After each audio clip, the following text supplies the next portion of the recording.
পাঁশকুড়ার অভিযুক্ত sub post মাস্টারের বিপুল সম্পত্তি বাজেয়াপ্ত শুরু করল ইডি। পূর্ব মেদিনীপুর জেলার এক ডাক বিভাগের 4.5 কোটি টাকা আর্থিক দুর্নীতির ঘটনায় অভিযুক্ত সাব পোস্ট মাস্টারের স্থাবর ও অস্থাবর সম্পত্তি বাজেয়াপ্ত শুরু করল এনফোর্সমেন্ট ডাইরেক্টরেট। পূর্ব মেদিনীপুর জেলার এক ডাক বিভাগের কর্মীর বিরুদ্ধে কয়েক কোটি টাকার দুর্নীতির অভিযোগ উঠেছিল। সেই সময় ময়না থানায় অভিযোগের ভিত্তিতে গ্রেফতার হয়েছিলেন ময়নার রামচন্দ্রপুর ডাক বিভাগের কর্মী তথা পাঁশকুড়ার বাসিন্দা লক্ষণ হেমব্রম। শনিবার অভিযুক্তকে ইডি অফিসে তলব করা হয়েছিল। সেখানে তার 3,46,00,000 টাকা মূল্যের স্থাবর ও অস্থাবর সম্পত্তি বাজেয়াপ্ত শুরু করেছে ইডি। ইতিমধ্যে অভিযুক্তের সমস্ত ব্যাংক অ্যাকাউন্ট সিজ করা হয়েছে। শুধু লক্ষণচন্দ্র হেমব্রম নয়, তার স্ত্রী পেশায় ডাককর্মী, ছেলে এবং মেয়ের অ্যাকাউন্টের ফিক্সড ডিপোজিট এবং বিমার সবকটি অ্যাকাউন্ট সিজ করা হয়েছে। ওইসব অ্যাকাউন্টে 70 থেকে 80 লক্ষ টাকা রয়েছে। শুধুমাত্র অভিযুক্ত পোস্টমাস্টারের স্ত্রীর স্যালারি অ্যাকাউন্টে হস্তক্ষেপ করেনি ইডি। তার বসত বাড়ি ছাড়া সমস্ত স্থাবর অস্থাবর বাজেয়াপ্ত করার কাজ ইতিমধ্যে শুরু করে ইডি। এমনটাই সূত্র মারফত জানা যায়। ইডি সূত্রে আরও খবর, তার সমস্ত পাসপোর্ট এবং ভিসা নিয়ে নেওয়া হয়। ভুরি ভুরি দুর্নীতির প্রমাণ পাওয়া যায় লক্ষণ হেমব্রমের বিরুদ্ধে। অভিযুক্ত লক্ষণ চন্দ্র হেমব্রম জানান, গত শনিবার ইডি দফতরে যাওয়া হয়েছিল এবং সেখানেই তিনি জানতে পারেন সম্পত্তি বাজেয়াপ্ত করার কাজ শুরু করেছে ইডি। তবে একতরফাভাবে ইডি কাজ করছে, তবে আইনের বিচার ব্যবস্থার উপর বিশ্বাস ও ভরসা রয়েছে। আমি ন্যায় বিচার পাবো, এমনটাই তিনি বলেন। দুর্নীতি হয়েছে নিজের মুখে স্বীকার করেন লক্ষণ হেমব্রম। প্রতিবেশীদের দাবি, যদি দুর্নীতি করে থাকেন তবে আইনের মাধ্যমে উপযুক্ত আর শাস্তি পাওয়া উচিত। আইনের পথে চলবে। পূর্ব মেদিনীপুরের পাঁশকুড়া থেকে দেবপ্রসাদ মল্লিকের রিপোর্ট, বাংলা এমজি নিউজ। এবং ইডি একটা নোটিশ দিয়েছে যে আপনার যত স্থাবর অস্থাবর সম্পত্তি সেগুলো বাজেয়াপ্ত করা হবে, কি বলবেন এটা? হ্যাঁ, এটা একতরফাভাবে ওনারা একটা ইনভেস্টিগেশন অনুযায়ী তারা স্টেপ নিচ্ছেন, কিন্তু শেষ পর্যন্ত আমার আদালতে যা বলার বলবো, সেখানে উত্তর আমার যা বলার সেটা বলবো। ইডি কি জানতে চেয়েছিল আপনার কাছে? ইডি কিছুই জানতে চায়নি। যে আমি যে রিপ্লাই দিয়েছিলাম, মানে শোকজের চিঠির যে রিপ্লাই দিয়েছিলাম, সেইটার প্রসঙ্গেই কিছু মানে আর্গুমেন্ট বা কিছু রিপ্লাইয়ের ভুল ত্রুটি সংশোধন করবো কিনা বা ঠিক আছে কিনা সেই সম্বন্ধে ওনারা জানতে চাইছেন। বলছি প্রায় 4.5 লক্ষ কোটি টাকা আপনার বিরুদ্ধে আনা হচ্ছে দুর্নীতির অভিযোগ, এটা নিয়ে কী বলবেন? সেটা ওনাদের কাছেই সমস্ত তদন্ত রিপোর্ট, ওনারাই তার ওই পরিমাণে অর্থ ওনারা ডিমান্ড করছে, কিন্তু আমি কোনো ওই পেপার বা তথ্য বা ওই ফিগার বা ডকুমেন্টস আমি মানে কোয়ারি করার মতন বা চেকিং করার মতন কোনো সুযোগ পাইনি। ওনারা বলছেন, তো সেটা যদি পরে যখন আদালত যদি কিছু সুযোগ দেয় তখন আমি দেখব সঠিক বেঠিক। মূলত ইডি কি চাচ্ছে, কি বলছেন আপনাকে? মূলত ওরা চাইছে যে ওনারা যে ল্যান্ড প্রপার্টি বা যা প্রপার্টি আছে সেটাকে ওনারা অ্যাকচুয়ালি সিজ করতে চাইছে। কত সম্পত্তি রয়েছে তো এখন? আমার সম্পত্তি বলতে কি হয়েছে, ল্যান্ড প্রপার্টি আছে, একটা বাড়ি আছে। কটা বাড়ি রয়েছে? আমার তো একটা বাড়ি আর একটা ল্যান্ড। দুটো বাড়ি সিজ করতে চাচ্ছে ইডি? না, যে কেবলমাত্র আমার বসত বাড়ি বাদে, বসত বাড়ি বাদে অন্য দুটো যে প্রপার্টি আছে সেইগুলো। টোটাল কত টাকার অ্যামাউন্ট আপনার উপর ক্লেম করছে ওরা 4.5 কোটি টাকা। এটা কি আপনার সার্ভিস যে সময় যে ক্লেমটা হয়েছিল সেইটা থেকেই? হ্যাঁ, ওই যে যখন সার্ভিস করছিলাম সেই পিরিয়ডে যে ফ্রডের যে ব্যাপারটা উঠেছে সেইটা থেকে ওরা ক্লেম করতে। তখন আপনি কোথায় ছিলেন? তার মূলত এখন রামচন্দ্রপুর ময়না থানায়। এই মুহূর্তে তো আপনার মানে ব্যাঙ্ক অ্যাকাউন্ট, স্থাবর অস্থাবর সম্পত্তি সেগুলো আস্তে আস্তে সবই বাজেয়াপ্ত সিদ্ধান্ত নিয়েছে, কীভাবে কী চালাবেন মনে করছেন? না, সেটা এখন চালানোর মতো তো এখন তো আমার নিজস্ব কোনো আর্নিং নেই বা সেরকম অর্থবল নেই।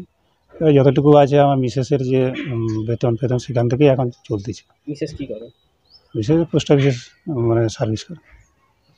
এই মুহূর্তে আপনার সিচুয়েশন কি, মানে কি বলবেন ইডির এই সিচুয়েশন বলতে? আমরা চাইতেছি যে ওনারা যেভাবে ওনাদের কাজ করতেছেন, তো ওনাদের মানে এটা একতরফা হয়ে যাচ্ছে আর কি। মানে এটা বলতে যাচ্ছি যে আমরাও একটু সুযোগ পাই। একতরফা মানে? একতরফা বলেছে যে ওনারা তদন্ত করছেন, রিপোর্ট দিচ্ছেন, আদালতে বলার জন্য আবেদন করছেন, তা সেইখানে যা বলবো কিন্তু আমাদের যে আমরা হয়তো যে কম্প্রোমাইজ বা কি কিছু একটা যে আমরা এই যে কিছু জানার ব্যাপারটা এগুলো হচ্ছে না, কেন হচ্ছে না, কেন জানতে পারছি না। কেন পাচ্ছি না কেন? এখন ব্যাপারটা যে আমরা যেটা বলছি সেটা যদি তদন্তকারী ওদিকে যদি না তারা বলছে না যা হবে আদালতে বলবে। আপনি কি মনে করছেন আপনি দুর্নীতির সাথে যুক্ত রয়েছেন বা দুর্নীতি হয়েছে আপনার এই লোকে? না না সেরকম কিছু হয়নি, এটা মানে কি বলবো, তদন্ত থেকে আসতেছে কিন্তু আমি মনে হচ্ছে এটা একবারে কোনো ক্রাইম নয়, যে আমি প্রফেশনাল কোনো ক্রিমিনালও নয়, এটা কোনো একটা মিস্টেক থেকে হচ্ছে। ধরুন এত কোটি টাকার একটা দুর্নীতি, এত কোটি টাকা যদি হ্যাক হয়ে যায়, সেটা তো আপনারও তো দায় থাকতে পারে। হ্যাঁ সেটা সেই জন্য তো বলছি যে আমি প্রাইমারিলি তো তাকে বলেছি যে আমি ইনচার্জ ছিলাম, তদন্ত হলে যদি সেটা ভুল প্রমাণিত হয় সেটা হবে কিন্তু যে মানে এই যে ডকুমেন্টস যেগুলো আছে সেগুলো একটা চেকিং করার সুযোগ পাচ্ছি না। এই যে শনিবার ইডি দপ্তরে গিয়েছিলেন, কাকে কাকে ইডি দপ্তরে ডাকা হয়েছিল? আমাদের তো 4 জন গেছিলাম আমি, আমার স্ত্রী, আর ছেলে আর ভাই।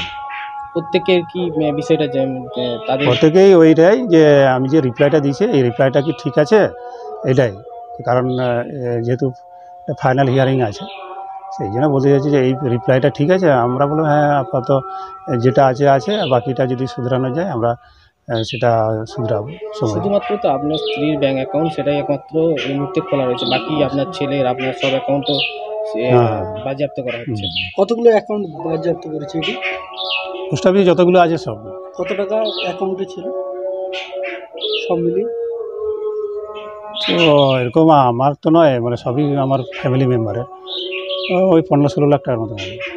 আপনার সার্ভিস সময় যেই অ্যাকাউন্ট ব্যবহার করতেন বা সরকারি যে পয়সা এসতো আপনার সার্ভিস থেকে, সেই টাকাও কি বাজেয়াপ্ত করেছে? হ্যাঁ সেটা কত টাকা? ওইটা আমার মোটামুটি টোটাল ওরা যেটা রিকভারি করেছে আমার কাছ থেকে ওটা 38,37,500 টাকা। কবে থেকে বাজেয়াপ্ত করা হবে এরকম কোনো চিঠি পেয়েছেন? না এখনও পর্যন্ত ফাইনাল কোনো চিঠি পাইনি, আমাদের প্রসেসিংয়ে আছে। আপনার নাম? লক্ষ্মণ হেমব্রম। বলছি লক্ষণবাবুকে চেনেন? হ্যাঁ, আমার প্রতিবেশী। কীরকম স্বভাবের মানুষ? মোটামুটি আমাদের কাছে তো ভালো। বলছি ওনার বিরুদ্ধে প্রায় 4.5 কোটি টাকা তছরূপের একটা অভিযোগ উঠেছে, এটা শুনেছেন? ও ব্যাপারে হচ্ছে আমরা পেপারপত্র দেখেছি, তাতে জেনেছি, কিন্তু এখানে ওরকম কিছু মনে হয়নি। ওনার ব্যবহার বা ওনার সাথে মিশলে কিছু মনে হতো? না না না, খুবই ভালো, আমরা তো একসঙ্গেই সব কিছু অনুষ্ঠান এটে সব কিছুই হয়। সাধারণ মানুষের কাছ থেকে যে এত কোটি টাকা দুর্নীতি করেছে, হুম। কি বলবেন? সেটা তো খুব অপরাধজনক। বলছি এই যে ধরুন গত শনিবার উনি ইডি দপ্তরে গিয়েছিলেন, হুম। ওনার যত সম্পত্তি রয়েছে সেগুলো বাজেয়াপ্ত করা হবে বলে ইডি জানিয়েছেন, এটা কি বলবেন? ও ব্যাপারে আমাদের কিছু বলার আছে? সে সরকার যেটা ভালো বুঝবে সেটা করবে। কি মনে করছেন যদি প্রকৃত দোষী হয় উপযুক্ত শাস্তি পাক? হ্যাঁ, সে তো সবাই চাইবে যে প্রকৃত দোষী যদি হয় নিশ্চয়ই শাস্তি পাবে। ওনার বাড়ি কত বা সম্পত্তি কত এগুলো কিছু জানেন? না, সব কিছু জানা নেই। এবার ও হচ্ছে যে অন্য জায়গা থেকে এসেছে, আমিও অন্য জায়গা থেকে, এখানে তো মাঠ, সেই কারণে সবাই তো অন্য জায়গা থেকে এসেছি। এবার কার কী প্রপার্টি কী আছে না আছে তা জানা নেই। আপনার নাম? আমার নাম তরুণ বিয়ে। কোন হিমরমকে চেনেন? হ্যাঁ, ও তো আমার প্রতিবেশী, আমার বাড়ির উল্টো ফুটেই ঘর। বলছি ওনার বিরুদ্ধে প্রায় 4.5 কোটি টাকা তছরূপের একটা অভিযোগ উঠেছে। ওটা তো আমরা 5-6 বছর আগে উনি যখন পোস্টমাস্টার ময়না ছিল শুনছি কি এরকম একটা ঘোটালা হয়েছে। এবার সেটা কি আছে আইন করছে একবার, তারপর 5-6 মাস আগে এডিও ঘরে দেখছি সব অনেক লোক এসছে করে, রিপোর্টাররা সব বাইরে সব দাঁড়িয়েছিল। কিছু একটা আইন হচ্ছে, কিছু আইনের ব্যবস্থা নিচ্ছে হয়তো কিছু একটা। বলছি ওনার সম্পত্তি কত রয়েছে জানেন? সম্পত্তি একটা বাড়ি আছে, গ্রাউন্ডের সামনে একটা বাড়ি আছে জানি, আর শুনছি না ওই বাইপাসে একটা জমি আছে, আর আবার পুরোনো আদি বাড়ি তো নস্কর দিকে।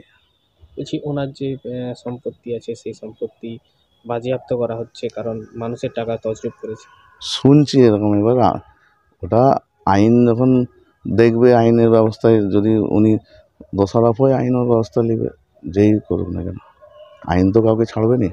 ওনার বাড়ির যে যত মানে অ্যাকাউন্ট ছিল সেই অ্যাকাউন্টগুলো এখন বন্ধ করে দেওয়া হয়েছে ইডির তরফ থেকে। হতে পারে ওটা আপনারা প্রতিবেশী তো ওনার ব্যবহার বা ওনার সাথে মিশলে কিরকম মনে করতে? এমনি তো ভালো সাধারণভাবে থাকে, কারোর সঙ্গেও তো ইনে অফিস যেত, বেরিয়ে যেত সকালে ওরা। কিন্তু এত কোটি টাকা দুর্নীতির সাথে যুক্ত, কিছু মনে করছেন যে আর মনোভাব বা কিভাবে কাজকর্ম করতে? না, ওরকম কিছু বোঝায় না। কি চাইছেন যদি ইডি যে ব্যবস্থা নিচ্ছে সে বিষয়ে নিয়ে কি বলবেন? ওটা আমরা কি করে বলতে, ওটা আইন তো কারো এতে চলেনি, আইনের পথে চলবে, কাল যেই করুক না কেন। আপনি কি মনে করছেন দুর্নীতি যারা করবে তাদের উপযুক্ত সাজা পাবে? যারা দুর্নীতিতে যদি জড়িত থাকে তাদেরকে তাদের সাজা, আইন যেটা করবে সেটা। আপনার নাম? আমার নাম শেখ জামিরুদ্দিন।